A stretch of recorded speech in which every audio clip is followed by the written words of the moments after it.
Download the app from the App and Play Store.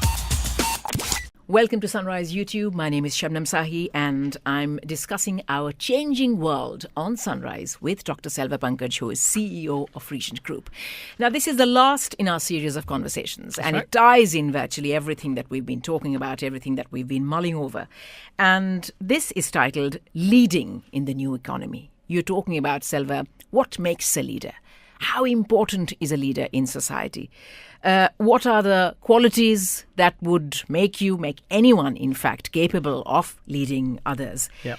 And you also talk about how there is likely to be only one leader in a scenario, right? Explain what you mean by that. Yeah, so it's just to sort of step back on it. There are various theories have developed over the years about leadership. You know, the theory X, theory Y, if you've sort of gone into business schools.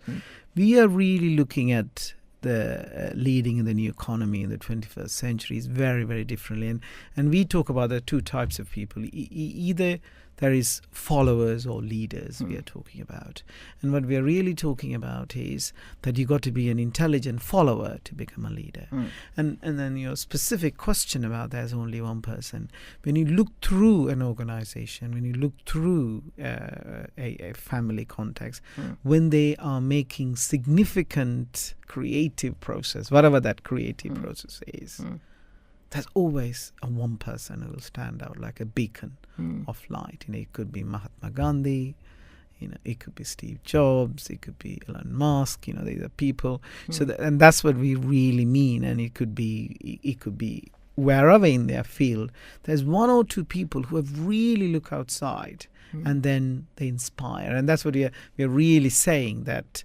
And then our job is, or our learning is to inspire that and become in our field like those people who have done that. So that's what we are giving people that invitation to become one.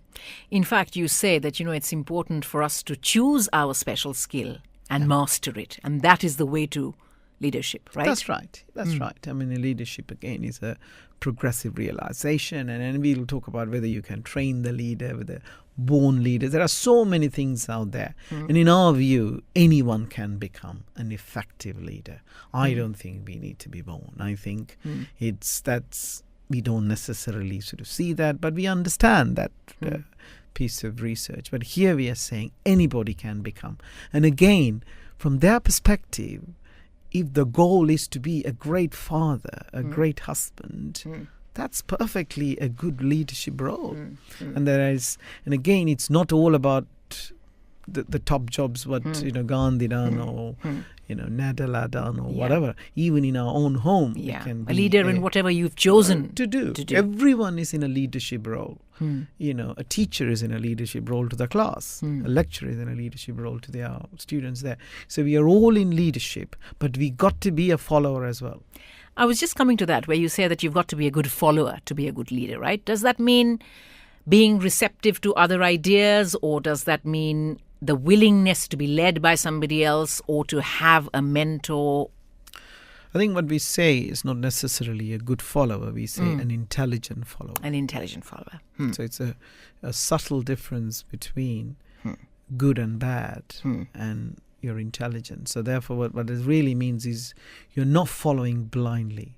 You're taking pieces of different things of perhaps leaders, and that's where the study is so important.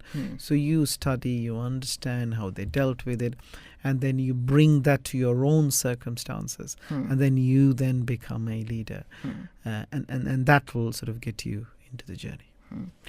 I love the way how you talk about all of us being part of a group. None of us can operate purely on our own, be it in an organization or indeed in the world.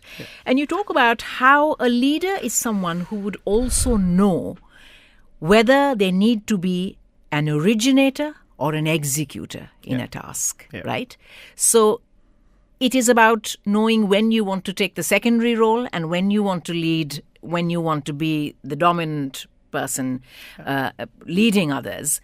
And as long as you're not too bothered about taking credit for it. Absolutely. And again, you don't necessarily need to be dominant. And when it comes to leadership, here we talk about people follow you because they want to. You don't need to be dominant. I think people didn't follow Gandhi. He wasn't dominant at all. I mean, he's one of the greatest leaders this world has ever seen. And that's why he's in Westminster now. And he led the whole British Empire, even without wearing a shirt. So I think, so the leadership is sort of more profound. And it's very much in the book I'm talking about. It is more sort of you manage from the left and you lead from the right. It is an art. It's not a science, and it's so profound and it's so different. So therefore, I think leadership is making people to follow you because they want to, not because they need to, and they want to. And again, in a context of a company, or people will follow you. Sometimes they follow certain leaders in a company when it's need to, because they need a wage back at the end of the month, and they follow the leader. But that's the need to. When they want to, it's very different. When they naturally gravitate towards someone because of the way they think or the way they behave. Because they want to. So it's and leadership qualities are the leader should ask the question: why are they coming? Do they need to, or do they want to? If you have lots of people coming behind you because they want to, your company is growing. And I'm delighted by the way you have quoted Gandhi on so many occasions here in our conversations, and calling him one of the greatest leaders. And he's a man who has. There are so many things that he has done and said which have become quotable quotes now. Yeah. And one of my favorite ones, of course, is where he says, "Be the change that you wish to see in the world." Yeah. It's one thing for you to sit and complain about this not being done, that not being done, that not being done that way. What are you doing about changing that, right? Absolutely. It is all down to your actions. Now, talking about leadership qualities and leaders specifically here, Selva, you say that a leader is also a planner, a thinker, a doer, who takes responsibility for their own growth. Absolutely. It's 100%. And I think we put it in another way. You got to do it by yourself, but you can't do it alone. Which is where you bring in how you need to develop a composite with another person as well. Absolutely. Right? Absolutely.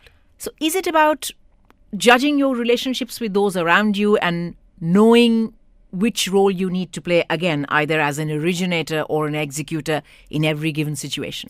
Yeah, it's not sometimes judging. It's about, again, it's that inside out.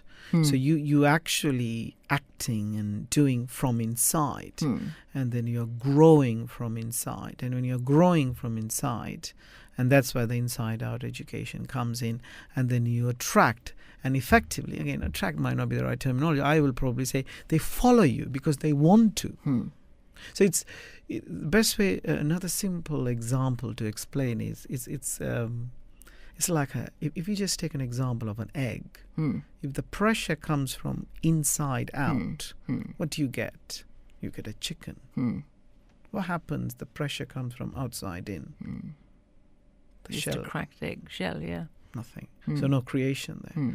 So I think if you want to create, you got to be inside out. And then you stick to your, again, cause and effect. So it's also simple sometimes. You simply walk on the side of the truth. You understand the natural laws. You just set your goals. You work from inside. And Gandhi knew what exactly he wanted. He wanted a liberated India. That's all he wanted. He didn't care about anything else. He just wanted a India with freedom. And then he did it. Everybody followed him. Millions of people. British Empire needed to change their mind. Yeah.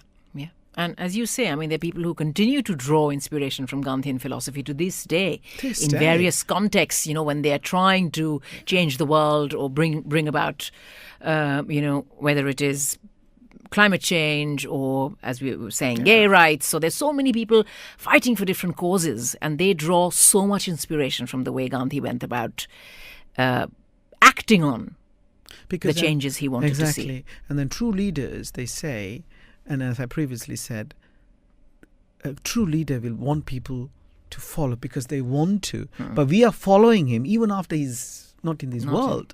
So those leaders who are making people to follow because they need to, as soon as they're gone, they're just gone. But he is a true, in Harvard Business School, I was the first lecture. Gandhi's picture was they put in, and then they talk about him. And Stanford, they do that. They greatly admire because he's and then the non-violence and the way he did it. So it's a great example for all of us to, regardless of he's from Asia, but he's a true leader. And there are lots of other people there to talk about as well. Well, that almost concludes our series, of course. We're discussing our changing world. And Selva, it's been such a pleasure talking to you about various elements of, again, as you say, things that people can draw from, learn from, they can adapt and make it their own and implement these things in their own lives, as long as we understand what the universal laws of nature are, the laws that cannot be changed, the laws that we need to, or we aim to master, so we can lead better, happier, more fulfilled lives. I'm talking about your book. I'm going to bring in your book one more time for the benefit of those who may have missed the previous conversation on this. So you have, as you said, it is your life's work. It is everything that you have learned, you have lived through, you have experienced, and you have very helpfully brought it out in paperback form in a book which is going to be titled Thinking into Character. That's right. And it is out this July, of course. And what would you like to say to our YouTube viewers as a last message, a summing up of the entire series, and also to give them a little sense of what your book will entail? Sure. I think it says on the program Our Changing World, and as you correctly summed up, I think the world will change. Its change is inevitable. But the growth is our choice. And I think these books and the program and everything what we are doing our part as educators. And, we truly want to send the message, the end of education is character. And when we did it, we didn't know how to. But I think after sort of just about 20 years now, we kind of worked it out.